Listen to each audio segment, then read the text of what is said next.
अस्सलामुअलैकुम मेरी प्यारी यूट्यूब फैमिली। उम्मीद है आप सब खैरियत से होंगी। मेरा मकसद हमेशा यही होता है कि मैं अपनी उन तमाम बहनों की रहनुमाई करूं जो सिलाई सीख रही हैं, ताकि आप घर बैठे प्रोफेशनल तरीके से अपनी स्टिचिंग को इम्प्रूव कर सकें। तो आज मैं आपको वेलवेट कट करने से पहले किन बातों का ख्याल रखना चाहिए वो बताऊंगी, क्योंकि वेलवेट का सूट कट करना थोड़ा ट्रिकी हो सकता है, लेकिन अगर आप मेरी बताई हुई इन 3 बातों का ख्याल रखेंगी तो आपकी कटिंग में कभी खराबी नहीं आएगी। नंबर 1, सबसे पहले कपड़े का रुख चेक करना। वेलवेट के रुएं या फर चेक करें। हाथ को कपड़े पर ऊपर की तरफ फेरें, अगर शेड बदल जाए तो वो उल्टा रुख है। जब हाथ नीचे की तरफ फेरें और शेड असल रहे तो वो सीधा रुख है।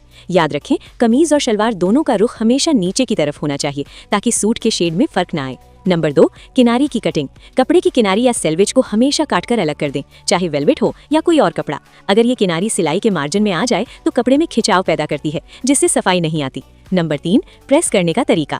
वेलवेट पर कभी भी बराहे रास्त इस्त्री न चलाएं, इससे कपड़ा इकट्ठा हो जाता है। हमेशा कपड़े की फर वाली साइड अंदर की तरफ रखकर बिछाएं और हाथ की मदद से प्रेस करें। इस तरह फर आपस में लॉक हो जाएंगे, कपड़ा अपनी जगह से हिलेगा नहीं और कटिंग बिल्कुल परफेक्ट होगी।